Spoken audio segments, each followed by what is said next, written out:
দেখো দার্জিলিং থেকে এসেছি, মাত্র 2 দিন হয়েছে, আবার কিন্তু বেরিয়ে পড়েছি। তবে আমাদের কাছে পিঠে মানে কলকাতার মধ্যেই যাচ্ছি আজকে ঘুরতে। কোথায় যাচ্ছি কি করছি সবটাই কিন্তু ভিডিওতে দেখতে পাবে, সঙ্গে থেকো। এই যে কুট্টুস কিন্তু জাস্ট ঘুমোচ্ছিল, ঘুম থেকে তুলে নিয়ে বসিয়ে দিয়েছি, এখনো পর্যন্ত ওর ঘুম কিন্তু চোখে লেগে আছে।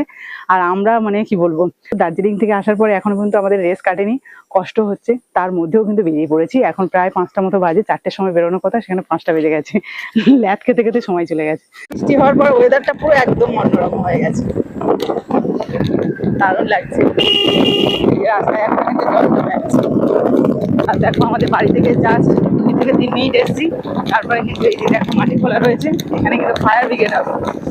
বাড়ির কাছাকাছি ফায়ার ব্রিগেড, ভাবতে পারছো, কোনো রকম অসুবিধা হবে না। কিন্তু সামনে যেহেতু হারালে বাড়ি মার্কেট রয়েছে, আর কিন্তু এই ব্যবস্থাটা এখানে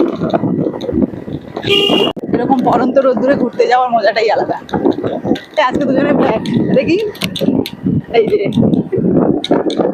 লাকিলি হয়ে গেছে ব্ল্যাক, আর আমার ব্ল্যাক তো ফেভারিট। কেমন লাগছে জানিও।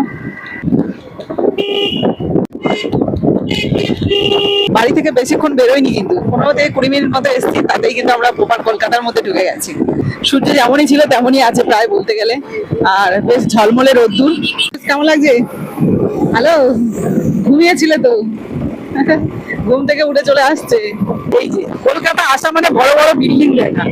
আমরা যখন গ্রামে থাকি, গ্রামের রাস্তাঘাট কেমন থাকে, মানে পুরো ফাঁকা ফাঁকা গাছপালা ভরা থাকে। আর যখন এরকম কলকাতার মধ্যে আসবে, শুধু এই যে উঁচু উঁচু বিল্ডিং। এইসব বিল্ডিং তৈরি করতে গেলে কিন্তু পড়াশোনা করতে হয় ভালোভাবে। তুমি করছো তো? গুন্না ঘুমোচ্ছ আর ওই দাবা খেলছো? হ্যাঁ, দাবা খেলছো? দাবা খেললে হবে না সবসময়, অবশ্যই দাবা খেললে ব্রেন খুব ভালো ডেভেলপ হয়, কিন্তু তার সাথে পড়াশোনাও করতে হবে, তাই তো?